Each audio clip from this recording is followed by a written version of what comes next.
시청자 여러분 안녕하십니까. 터닝포인트 11 진행의 온인주입니다. 시장이 안녕치는 않은 모습이죠.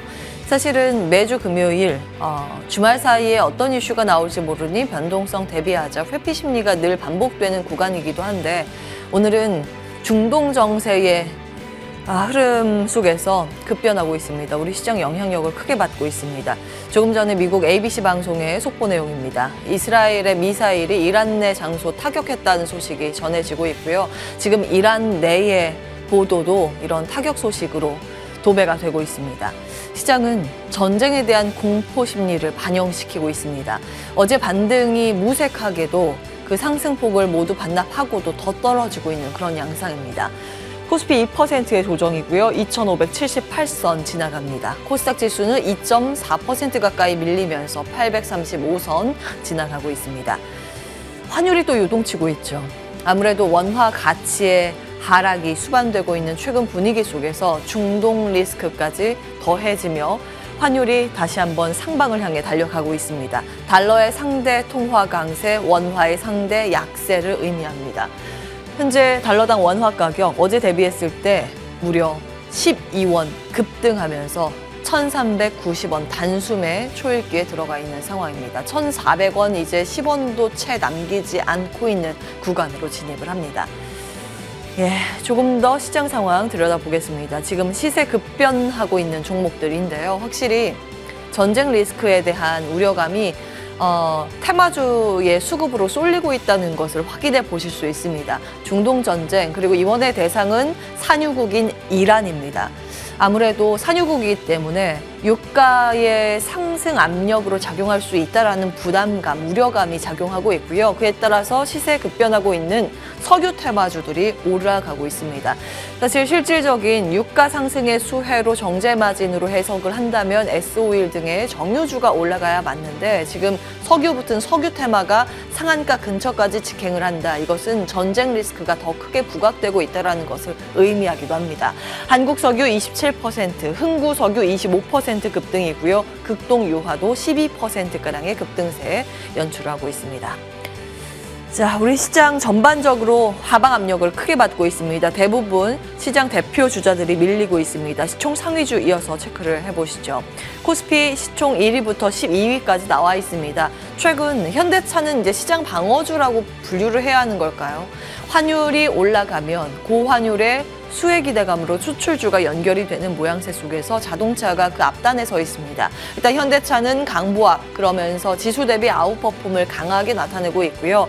네이버도 최근 들어서 방어주의 성격, 그러니까 풋 종목의 성격을 가지고 있는 상황이죠. 보합 근처에서 눈치를 봅니다. 나머지 대표 주자들은 하락세를 이어가고 있고요.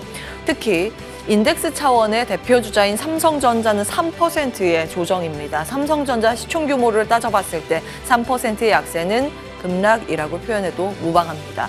3% 조정받으면서 77,100원 수준의 거래가 되고 있고요. 반도체 투톱 중에 또 다른 종목 SK하이닉스는 5.5%나 뒷걸음질 치고 있습니다. 172,300원 수준으로 집계되고 있고요. 그 밖에 삼성전자 우선주 2.5%의 하락, LG화학은 3%의 조정을 받고 있습니다.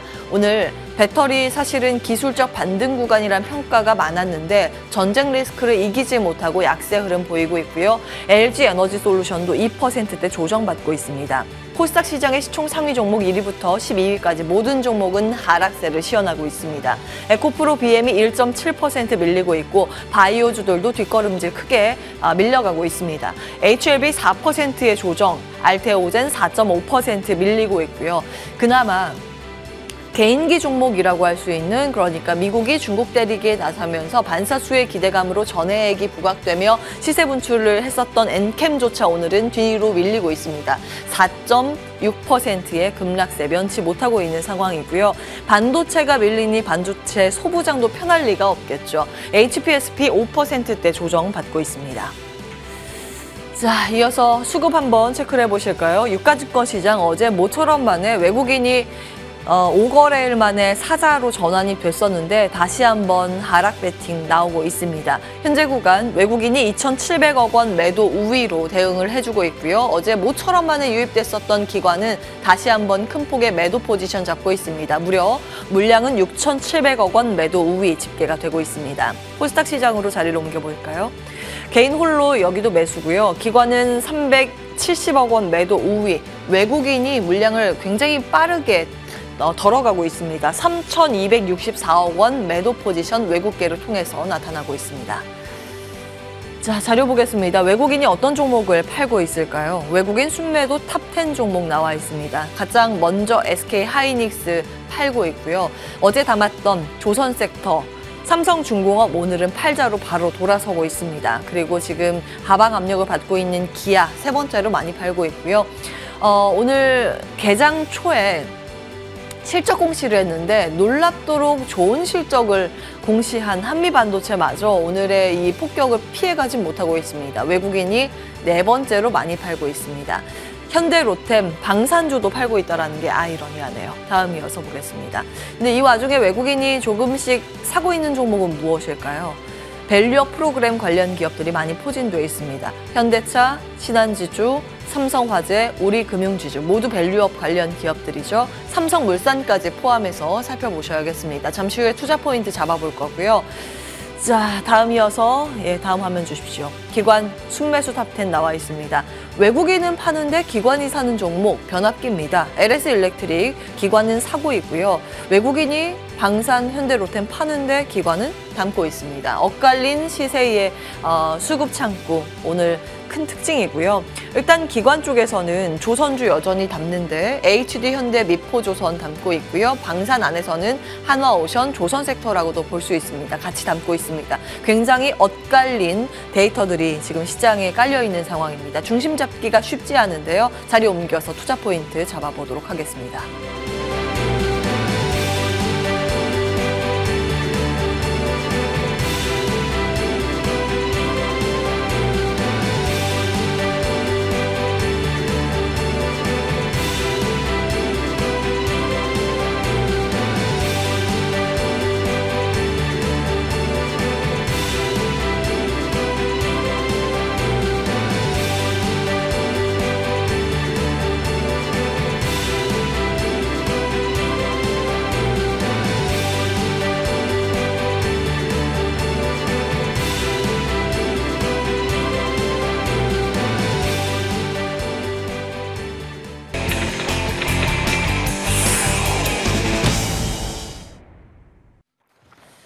예, 빠르게 탑10 전략 세워보겠습니다. 위주웨이브 이권희 대표 나와 계십니다. 안녕하세요, 대표님. 네, 안녕하세요. 네, 시장부터 봐야 할 텐데 일단 최근요. 네. 사실은 좀 걱정했었는데 선물 포지션이 신경 쓰였거든요. 근데 네. 어제 선물 시장에서 외국인이 순매수로 아주 오랜만에 전환돼서 이 흐름이 끊겼나 했는데 오늘 다시 한번 대규모 선물 매도가 외국계 창구를 통해서 나오고 있습니다. 네. 잠깐만요. 지금 화면 보시면 가운데가 외국계의 창구를 통해서 물량 나오는 쪽이고요. 코스피, 코스닥 선물 세 번째 칸입니다. 1조 3,544억 원 매도 포지션 외국계 창구를 통해서 선물 시장 잡히고 있습니다. 개인이 선물해서 사고 기관도 선물해서 1조 원 이상 지금 사는군요. 현재 이 시각 데이터 화면으로 보고 계십니다. 선물 시장 굉장히 많이 파는데 이게 어떤 걸 의미하는 걸까요? 뭘 의미한다라고 생각하시기보다는 어제도 장중에 한 1조 2천억까지 샀었습니다. 샀다가 장 끝날 때 보니까 한 5천억이 안 되게 4,500억 정도 순매수로 끝났는데 장 후반에는 좀 팔았다는 거죠. 외국인들도. 그러니까 예. 지금 적극적으로 선물을 매수할 의지는 없다라고 보시면 되고요. 오늘 아침에 개장 전부터 한 3천억을 팔았다는 거는 지금 뭐 지정학적 리스크가 발생했는데 다시 예. 뭐 그걸 뭐 예측했는지는 모르겠지만 어느 정도 정보가 빨랐다라고 하면 그걸 우려하고 좀 매도한 걸로 보이고 지금 시장이 오늘 뭐 급락을 하고 어제 급등을 해서 다행이다 그랬는데 오늘 또 바로 급락을 하고 그러니까요. 이런 모습을 보이는데 항상 우려했던 부분이죠. 이제 미국 말 듣지 않는 이스라엘. 예. 네, 바이든과 통화했는데 네, 지금 우리나라 신문 보도에는 라파 지역 공격하는 걸로 마무리하자 뭐 이렇게 예. 보도가 됐었는데 예. 바로 그냥 지금 그 사이에 준비해서 미국의 뒤통수를 친 거죠, 이스라엘이.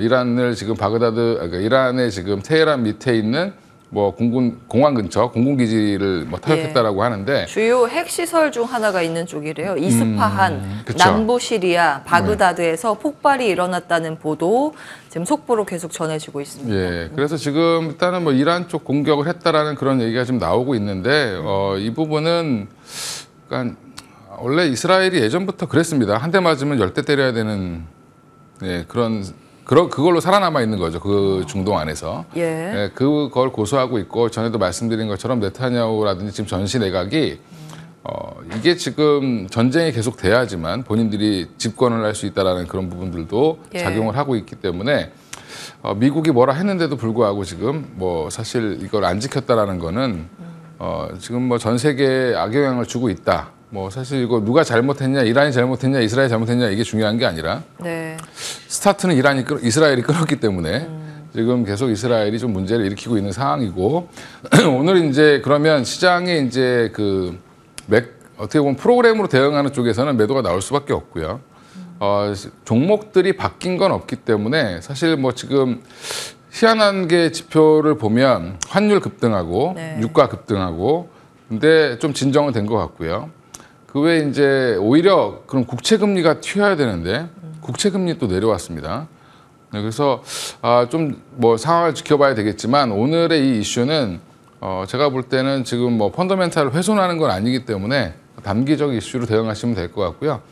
예전에 보면 뭐 9.11 테러 때 폭락했다가 다시 쭉 올라온 것처럼 그럴 가능성이 높지 않겠나 생각하고 있습니다. 자, 그러면은 이 전쟁 이슈는 공포에 사야 할 이슈라고 보시는 것 같은데요. 그렇죠. 예. 지금 빅스 지수가 갑자기 급등하면서 이제 미국도 야간 선물이 빠지고 하는 모습을 보이고 있는데 그리고 이제 마침 거기 밤에 이제 폭격을 한 거죠. 우리나라는 지금 낮이고 그러다 보니까 아시아 시장 자체가 지금 전체가 충격을 받고 있는 거거든요. 그러면 결국엔 이거는 뭐 단기적인 충격이라고 보시고 대응하시는 게 맞을 것 같습니다. 잠깐만요. 근데 다만 좀 걱정되는 건 이제 원자재 가격, 원자재 시장의 영향력입니다. 그러니까 매크로 관점에서는 전쟁 리스크라는 것은 공포감을 가질 이슈가 아니라 대응을 해야 하는 이슈라고 보셨는데 근데 원자재 시장의 영향력을 또 무시할 수는 없지 않습니까? 지금 여기에 엮여 있는 게 이란인데 이란이 또 산유국이기 때문에 어떤 대응을 하게 될까에 따라서 또 유가의 영향력이 나올 수 있기 때문에 이런 점은 어떻게 우리가 해석을 해야 될까요? 유가가 올라가면 당연히 부정적인 영향을 주겠죠. 근데 부정적인 영향을 주더라도 최근에 유가가 내려온 이유를 보면 중동이 안정이 돼서 내려온 게 아니라 미국의 재고가 많아서 내려왔거든요. 지금 전 세계 산유국 1위는 사우디가 아니라 미국입니다. 미국이죠. 셰일가스. 그래서 지금 가격이 올라오면 미국은 셰일가스 채굴을 더 가열차게 할 거고요. 사실은 지금 거의 많이 안 하고 있잖아요. 그 석유 많이 안 쓰려고, 그러니까 기름 많이 안 쓰려고 정부에서 허가를 잘 안 내주고 보유하려고 그런다고 합니다. 그러니까 어느 정도 뭐 저는 잠재력이 좀 있어요. 상세는 될 걸로 보이고요. 그러니까 이게 뭐 사실 투기적인 세력들은 이런 이슈가 있으면 당연히 유가 선물 관련된 선물을 엄청 사겠죠. 그 매수 포지션이 들어가는 거라고 보시면 될 것 같고, 이 전쟁 이슈는 계속 있었던 거기 때문에 이미 알려진 악재죠. 서로 이제 치고받을 거라는 건 아는데 이게 전면전으로 확대될 거에 대한 우려 이런 것들 때문에 좀 이런 게 반영되고 있다라고 보시면 되고요. 그러니까 두 나라 다 전면전을 하기에는 사실은 부담스러운 상황이죠. 이란과 이스라엘 거리가 꽤 됩니다. 중간에 사우디가 또 껴있고 2,000km였던 것 같은데 제 기억에. 멉니다. 지구본에 보시면 뭐 아라비아 반도를 건너가야 됩니다. 그러니까 이제 그런 부분들 때문에 사실은 전면전을 하기는 어려운 상황이기 때문에 어차피 지금 이렇게 서로 공습을 왔다 갔다 하는 정도로 아마 계속 이어질 가능성은 있지만 여전히 이게 이스라엘이 지금 전쟁을 양쪽 그러니까 이렇게 되면은 중동 전체랑 싸워야 되는 잘못하면 그런 문제도 나올 수 있기 때문에 그런 부분들은 여전히 이제 이스라엘이 적절하게 조절하지 않겠나 생각하고 있습니다. 그렇기 때문에 지금 사실 이제 미국 내 언론 분위기만 봐도 이 전쟁 확전을 바라지 않는 그런 무드이죠. 속내를 한번 봐야 합니다. 이제 정치적인 계산도 있을 것 같고 사실 바이든 정권 안에서 이란의 그 수입 이란 수입을 일정 정도 허용한 측면이 있기 때문에 왜 그랬을까를 좀 우리도 따져볼 필요는 있겠죠. 그럼 전쟁이 어느 정도 선에서 그칠 가능성. 근데 전쟁은 사실 러시아, 우크라이나 때 우리가 답습한 것처럼 어떻게 될지는 아무도 모르는 것 같아요. 그러면 대응을 해야 하는 건데 늘 전쟁 리스크라는 거 예측보다 대응의 영역이지 않습니까? 만약에 유가가 앞서 말씀 주신 것처럼 유가는 아주 독특한 성격을 가지고 있습니다. 특히 이제 투기 포지션이 있기 때문에 늘 생각했던 것보다 더 많이 뛰는 경향이 있어요. 과거에 보면. 만약에 유가 반응이 있어서 연쇄적으로 물가 건드리고 금리까지 건드리게 된다면 어떻게 해야 되는 걸까요? 그럼 뭐 좀 그거는 이제 그걸 예측한다는 게 아니라 그렇게 돼서 만약에 경기가 침체에 들어간다라고 하면 예. 물가가 너무 올라가 전쟁 리스크가 커지면 오늘 지금 미국 국채 금리가 떨어지고 있는 이유는 뭘까라고 생각해 보시면 그거는 이제 안전자산 선호 현상인가요? 그렇게 보시면 안 되는 거죠, 그죠? 예, 지금 가격은 국채 올라가는 가격 건데 올라가는 거니까. 국채 가격은 올라가고 있고 금리는 예. 떨어지는 건데 진짜 리스키했다라고 하면 이게 국채 금리가 튀어야죠, 사실은. 아니 그거는 좀 사실 요즘 흐름 보면요 좀 보기가 좀 해석하기 쉽지는 않은 것 같아요. 그러니까 전에도 전쟁 리스크 한번 터졌을 때 국채 금리 떨어지는데 그 이유는 이제 안전자산 사야 된다. 달러 사고 국채 사니까 국채 가격이 올라가서 떨어지는 거거든요. 근데 만약에 나중에 이 물가가 문제가 돼서 금리 인하 기대감이 더 멀어지게 된다면 그때 가서는 금리의 이제 그러니까 국채 금리의 상승으로 연결이 그렇게 되죠. 단순하게 지금까지 해왔던 논리를 보는 게 아니라 예. 만약에 전쟁이 확전이 된다라고 하면 중동에서 엄청난 큰 전쟁이 뭐 중동 5차 전쟁 뭐 이렇게 발생이 된다라고 하면 예. 세계 경기가 아예 죽어버리겠죠. 경기에 대해서. 그러면 미국은 지금 5.5%까지 올려놨던 금리를 떨어뜨릴 수 있습니다. 그러니까 본인들이 경기가 침체되는 걸 막기 위해서 예. 또 금리를 떨어뜨릴 수 있다는 그런 기대감도 있을 수 있기 때문에 예. 그러니까 상황에 따라서 카드가 여전히 존재한다. 미국은 지금 금리를 많이 올려놨기 때문에 뭔가 쓸 수 있는 통화 정책을 쓸 수 있는 여력이 충분히 있다라는 거죠. 예. 그러니까 이런 부분들까지 보면 뭐 사실은 아직은 조금 더 예단하기 어렵지만 그렇죠. 예, 상황을 좀 지켜봐야 될 것 같고요. 예. 지금 뭐 이란 외무부 장관, 이란 쪽에서 어떻게 대응을 할지 좀 지켜보셔야 될 것 같고 주말 사이에 아마 뭐 결판이 나지 않겠나 이렇게 생각하고 있습니다. 결국에는 주말 또 어떻게 될지 모르니 우리는 좀 오늘은 안전벨트를 맬 필요는 있겠군요. 그러니까 뭐 그렇다고 지금 뭐 그 주식을 지금 팔기에는 되게 좀 늦었다? 애매하죠. 라고 보세요? 애매한 상황인 거라고 애매한 상황으로 보고 있고요. 예. 그래서 다음 주에 한번 대응을 하시는 게 좋지 않겠나 아직은 그렇게 보고 예. 있습니다. 아주 그냥 공포로 시장 다 빠져야 된다, 떠나야 된다 이런 거는 경계하되 네. 일단 상황을 지켜보면서 오늘보다는 매매 포지션을 결정할 때 다음 주에 한번 상황 보고 결정을 하자 뭐 이런 코멘트 주셨습니다. 사실 뭐 신중해야 할 구간이니까요. 예. 기억을 해보도록 하고 지금 뭐 시나리오별로 한번 듣고 싶은데 주말 사이에 이란과 정말 전면전으로 확전이 된다라고 하면 월요일에 어떻게 대응을 해야 하는 것인지 그리고 이 수준에서 지금 보도되는 이 수준에서 더 퍼지지 않는다라고 하면 또 월요일에 어떻게 대응을 해야 하는지 두 가지 시나리오. 뭐 다행히 이란도 보복을 하겠죠. 네, 할 겁니다. 안 할 수가 없죠. 본토를 타격받았으면 당연히 해야 되는 상황일 텐데 예. 그게 어떤 수준이냐. 지난번에 약간 좀 약속 대련 같은 보복이었는데 약속 대련이었죠. 예. 근데 이스라엘이 여기에 너무 민감하게 반응을 했다라고 보고 있고요. 그러면 이란이 지금 뭐 다시 보복을 한다라고 보면 계속 공방전이 왔다 갔다 할 텐데 예. 결국엔 중재를 하는 거는 미국일 겁니다. 결국엔. 그러니까 미국이 어떻게 중재를 하느냐의 역할이 달려 있고 유엔이 어떻게 하겠지. 유엔도 뭐 사실 미국에 거의 뭐 종속되어 있기 때문에 예, 미국이 어떻게 하느냐에 따라 달려 있다라고 보시면 될 것 같고요. 예. 아마 미국이 허가하지 않았던 공격이라고 하면 사실 좀 미국 쪽에서 물밑으로 좀 강력하게 좀 뭐가 들어가지 않겠나 이렇게 생각을 하고 있고요. 예. 이란이랑 미국도 지금 잘 지내보려고 굉장히 노력을 하고 있는 제가 알기로는 계속 지금 협상 중입니다. 4년 동안 예. 바이든 정권 들어서면서 관계가 많이 개선됐어요. 예, 사실은. 맞습니다. 그래서 그게 계속 지금 예. 협상을 하고 있는 중이었는데 이렇게 되면 이란 입장도 또 있겠죠. 그러니까 여러 가지 이제 복잡한 상황이 이어질 텐데 예. 아마 지금 위험 자산을 그러니까 주식 시장은 예. 또 되게 예민하기 때문에 예민하게 반응을 하고 있다. 근데 이게 조금만 더 괜찮아진다는 신호가 나오면 또 다시 급하게 돌아설 가능성도 있기 때문에 한번 오늘은 지금 뭐 일부 수익 난 게 있으시면 조금 빼놓으셔도 되겠지만 예. 아닌 거 아니면은 그냥 조금 기다려 보셔도 제가 볼 때는 뭐 되돌림 현상 나오지 않겠나 보고 있습니다. 아하, 그렇군요. 알겠습니다. 근데 오늘 이제 반응이 있는 종목들을 한번 볼 텐데 반도체가 요즘 좀 많이 연속적으로 빠지잖아요. 반도체 의견 어떠신지요? 그러니까 반도체가 지금 보면 이제 해석을 자꾸 이제 미국도 고점에 있다 보니까 팔고 싶어 하는 분들이 많은데 뭔가 예. 이제 트리거만 주면 파는 겁니다. 지금 보면. 근데 TSMC 어제 이제 컨콜 내용을 들어보면 실적 좋았는데도 불구하고 TSMC 주가 빠졌습니다. 어제. 가이던스 안 좋다고 해석을 하더라고요. TSMC. 이제 지금 그 내용 컨콜 내용을 보면 PC나 뭐 휴대폰 이런 것들 그다음 자동차 관련된 반도체들이 생각보다 덜 팔렸다라고 지금 얘기를 했는데 한마디로 레거시 쪽이 안 좋았다는 얘기고 그다음에 AI 쪽은 여전히 좋았습니다. 예. 그러면 이거를 아직 그러면 레거시 쪽은 올라오려면 좀 멀었구나라고 생각하고 어제 마이크론을 던진 거고요. 그러면 우리나라도 마찬가지로 반도체만 온리 갖고 있는 SK하이닉스가 가장 타격을 많이 받는 거고. 네.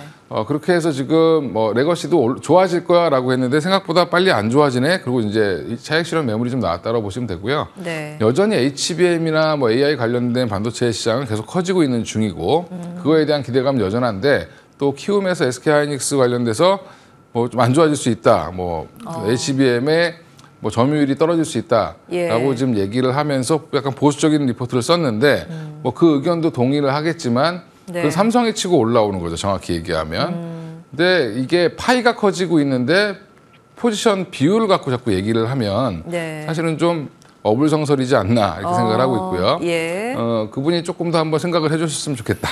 예, 그래서 시장이 커지는 거에 만큼 물론 기대감이 많이 반영되어 있지만 그게 확인만 되기 시작하면 사실은 예. 주가는 원래 합리화를 시킬 수 있는 거기 때문에 지금은 1분기 영업이익 발표 이후에 또 이제 2분기에 대한 또 뷰가 가이던스가 나오겠죠. 네. 그 상황들을 좀 지켜보면서 좀 쉬었다 가는 국면 정도로 이해하시면 되고 이번 달은 아마 좀 재미없는 한 달이 좀 되지 않겠나. 그러니까 박스권으로 계속 흐를 가능성이 높다라고 보고 있습니다. 예. 각오는 좀 해야겠네요. 네. 이제 심리에 휘둘릴 필요는 없다라는 부분도 기억할 필요가 있겠습니다. 그러면 사요? 한미반도체? 아니 이제 그런 거죠. 지금 이렇게 하락하는 구간에 사야 됩니다. 올라갈 때는 올라간다고 못 사고 떨어지면 떨어진다고 못 사면 사실은 살 수 있는 기회가 없죠. 그러면 사실은 예. 답안지 다 보여준 회사들은 빠질 때 사셔야 됩니다. 어떤 종목 제일 사고 싶으세요? 개인적으로. 뭐 하이닉스도 사셔야 될 것 같고 뭐 한미반도체도 사셔야 될 것 같고 그렇기 때문에 뭐 지금은 예. 오늘 반도체가 좀 유난히 많이 빠지죠. 예. 어제 근데 또 유난히 많이 올랐습니다. 결론을 말씀드리면 주도주가 원래 반등이 나올 때 가장 세게 나옵니다. 그러니까 지금도 여전히 주도주 안에서 놓으셔야 된다. 말씀드리겠습니다. 주도주, 지금은 반도체. 지금 많이 꺾이지만 시장이 회복될 때 그 누구보다 빨리 회복을 하면서 올라간다. 한미반도체 성적표 공개가 됐습니다. 오늘 1분기 이익이요. 287억 원으로 작년 같은 기간보다 1283% 폭증했습니다. 네. 근데 이게 아직 HBM 장비 수주 반영되기 전입니다. 네. 2분기부터 반영이에요. 4월 달부터 이제 반영이 되기 때문에 SK 하이닉스 거는 4월 그리고 7월 뭐 이런 때 또 하나 반영이 더 되고 계속 반영이 될 겁니다. 예, 이제. 예. 근데 전부터 이렇게 여기 있는 실적이 증명을 해주고 있어서 이걸 통해서 반도체 업황이 어떻게 사이클을 가지고 가고 있는지 힌트 삼아 볼 수 있지 않나 이런 생각도 듭니다. 자, 다음 보겠습니다. 일단 반도체 엄청 많이 밀리고 시장이 전반적으로 흔들리는데 이럴 때 강한 쪽을 한번 볼게요. 개인기 종목들이 좀 강하잖아요. MSCI 5월 편입 예상 종목입니다. 5월 15일 발표 예정인데 이제부터 시세가 좀 시가총액이나 유동시총이 허들을 넘어가면 빼놨다가 발표는 15일 날 하는 거예요. 근데 지금부터 이제 집계를 할 겁니다. 가능성 유력 후보가 이게 3개인데 어떻게 보세요? 엔캠은 좀 힘들지 않겠나 생각하고 있고요. 적어도 시가총액이 예, 왔다 갔다 해요. 그 한 근처에서. 7조 이상은 넘어가야지 이제 좀 안전하다고 보고 있기 때문에 위에 두 종목은 가능성 충분히 있다라고 보고 있고요. 그러면 두 종목은 이제 사실은 뭐 간접적으로 펀드 자금들이 좀 들어오겠죠. 그런 부분들을 여전히 수급적 이슈로 좀 올라올 수 있는데 여전히 아무리 수급적 이슈, 재료가 아무리 좋아도 전체 시장이 이렇게 흔들릴 때는 같이 빠질 수밖에 없다라는 부분. 그러면 역으로 이용하면 이럴 때 HD일렉이라든지 현대일렉이라든지 알테오젠이 밀리면 사실은 그때 오히려 매수 기회로 단기적으로 접근해 보셔도 나쁘지 않다라고 말씀드리겠습니다. 어떤 걸? 두 회사 위에 예. 둘 다요? 네. 둘 다 괜찮다고 네. 보세요? 오, 그렇군요. 사실은 이제 시가총액이 완전히 안정권으로 들어갔기 때문에 네, 맞습니다. 아마 이번 달 지금부터 해서 말까지 해서 크게 이탈만 없으면 이제 가능성이 높다고 언급이 많이 됩니다. 내용도 같이 참고해 보시기 바랍니다. 시간이 벌써 네. 예, 마칠 시간이네요. 위즈웨이브 이권희 대표와 함께했습니다. 말씀 고맙습니다. 네, 감사합니다.